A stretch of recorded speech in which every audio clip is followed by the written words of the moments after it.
Governor Laura Kelly says she will call a special legislative session on tax cuts after vetoing 3 previous Republican proposals. The governor said Wednesday she's bringing lawmakers back to the Capitol beginning June 18th to hash out a bipartisan plan. Kelly this month vetoed bills to cut income, sales, and property taxes over the next 3 years. She says Republicans' proposals have been unsustainable. The governor's vetoes have set up a high-stakes election year tussle with the Republican-controlled Kansas legislature. Both parties believe voters will be upset if there's no broad tax relief after surplus funds piled up in the state's coffers. One person was injured Wednesday morning following a rollover crash in Wamego. Authorities from the Wamego Police Department and Potawatomi County Sheriff's Office responded to the area of K-99 and US 24 just after 7 o'clock Wednesday morning after a 2-vehicle collision. According to Wamego Police, the driver of a Cadillac, 26-year-old Audrey Powell of Wamego, was driving southbound on K-99 and had disregarded the traffic signal and struck a Mitsubishi Outlander driven by 36-year-old Rachel Huffman of Ogden. Police say a juvenile passenger in Huffman's vehicle was transported to a local hospital with minor injuries. Police said there were no further injuries reported. A former plumber in the K-State College of Veterinary Medicine building's maintenance department was sentenced this week in Riley County District Court to prison. The sentence for 63-year-old William Heenick was the result of his conviction on 3 counts of sexual exploitation of a child. Judge Grant Bannister sentenced Heenick to 32 months on each count to be served concurrently. He's also required to register as a sex offender and will have lifetime post-release supervision. Heenick was arrested in August of 2021 after a tip that he had child pornography on his computer that had been discovered when he turned it over to be repaired. According to state testimony in court Tuesday, the youngest victim in the images appeared to be 4 to 5 months old, with the oldest victim appearing to be around 16. Investigators found hundreds of videos and images of children and infants being sexually abused by adults on his computer and on other devices. Bannister granted Heenick 2 weeks to get his affairs in order before he reports to jail on June 11th.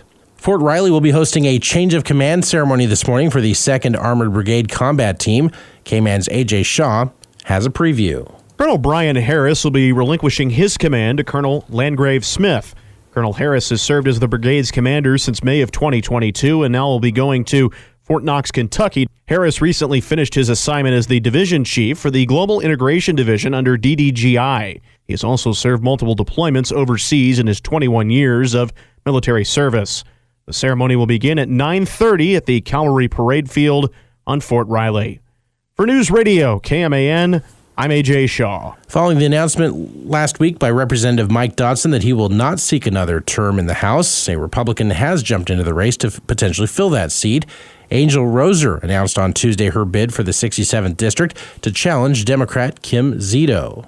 I was born to immigrant parents and moved around the country, was lucky enough to land in Nebraska where I entered the foster system. And so through countless different foster homes, I was blessed to have met the Burrish family who helped raise me and foster my growth in Lincoln Public Schools.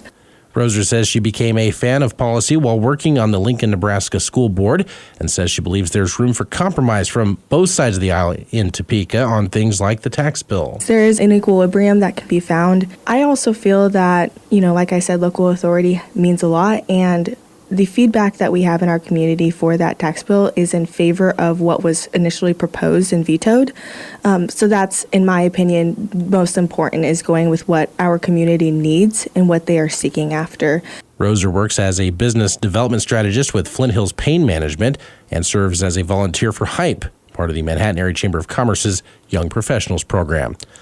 Pools may be open in Manhattan, but the popular water feature in Blue Earth Plaza remains closed.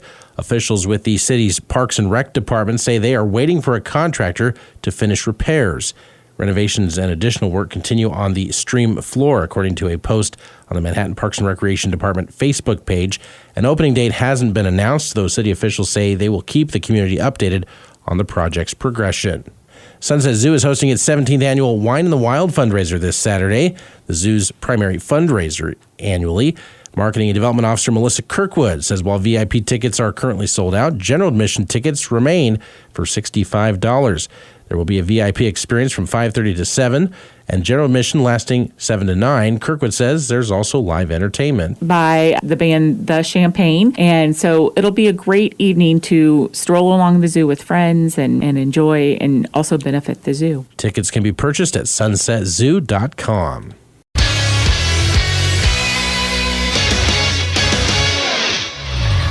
Good morning, I'm Troy Coverdale with your sports headlines as K-Man's Morning News continues. Arthur Kaluma has withdrawn his name from consideration for the NBA draft, but the K-State wing remains in the transfer portal. Kaluma averaged 14 points a game this past season for the Wildcats after playing his first 2 years at Creighton. Players have until next Wednesday to remove themselves from NBA consideration to be eligible to play again collegiately. Nelson Velasquez homered twice. Salvador Perez hit his team-leading 10th homer of the year. The Royals snapped a 3-game slide with a 6-1 win over the Twins last night. Velasquez's first homer came in a 4-run third for Kansas City. After Minnesota had jumped out to an early 1-0 lead, the Royals countered with 4 runs off Twin starter Bailey Ober. Perez then hit a solo homer in the 5th, and Velasquez followed with his 7th of the season to build the lead to 6-1. Here comes the 2-2. Velasquez hits it high in the air, deep to left field. Oh, that one's gone too! Nelson Velasquez leaves the yard for the second time tonight. It would be all the run support Royals right-hander Seth Lugo would need. He earned his 4th win in as many starts, giving up 1 run on 6 hits in 6 innings for his career-best 9th win. He knows how to pitch. He knows what he feels like. He knows who he feels like he can go after on certain nights. And, he did get big outs with guys on base, but that's what he's done for us all year. Manager Matt Quatraro as Lugo's ERA dropped to an MLB best 1.72. That's the lowest ERA by a Royals pitcher through 12 starts in team history. Today, Kansas City sends right-hander Brady Singer to the mound for the series finale. He allowed just 1 earned run in each of his last 2 starts. Minnesota counters with right-hander Chris Paddock, who earned no decisions in his 2 previous outings, but is 4-2 on the campaign. The Minnesota Vikings are bringing back left guard Dalton Risner, as the interior of their offensive line remains an area in need of improvement. The former Wildcat agreed to a 1-year contract to return to the Vikes per his agents. Risner spent the first 4 seasons of his career with the Broncos, signing with the Vikings last year 2 games into the regular season. All told, he started 11 games, moving into the lineup after Ezra Cleveland suffered a foot injury. He then solidified that spot when Cleveland was traded to Jacksonville. Risner has only been called for a total of 2 holding penalties and 4 false starts in 77 career games in the NFL. Kansas City Chiefs practice squatter Isaiah Buggs has been accused of animal cruelty in Tuscaloosa. That according to civil documents filed Wednesday in that Alabama city. Buggs is expected to face criminal charges in the matter, as on March 28th, police received information of dogs left on the back porch of a home that had been rented by Buggs, who according to witnesses had moved out of the home March 19th due to owing over $3,100 in back rent. Both animals were seized due to their conditions. One of the 2 was later euthanized. Buggs' agent is denying the charges, alleging his client is a victim of an ongoing campaign to force the closure of a hookah lounge he owns in Tuscaloosa.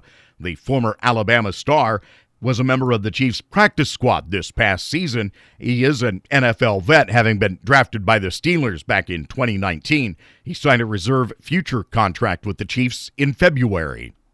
Kansas has signed athletic director Travis Goff to a 7-year contract extension that includes a hefty raise.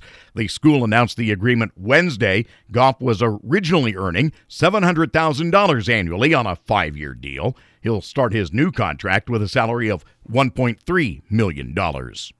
Criminal charges against Scottie Scheffler have been dismissed, ending the legal saga that began with images of the world's top golfer being arrested and handcuffed in Louisville during the PGA Championship.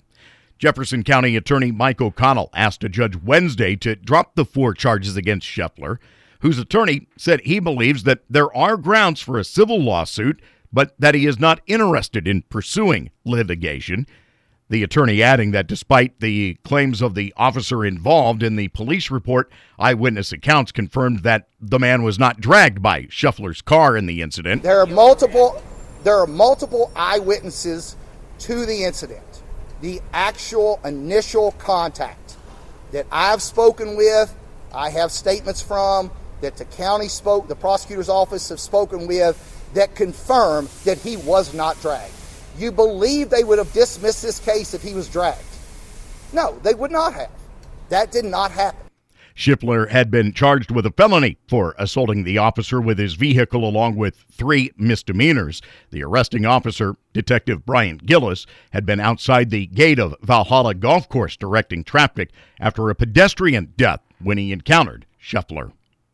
Royals baseball at midday today. 11:30 begins coverage, 12:10 for the first pitch, as the Royals and Twins get after it this afternoon in the finale of their 4-game series. The game this afternoon at 4. Mitch, AJ, and I will be with you for 2 hours here at News Radio KMAN.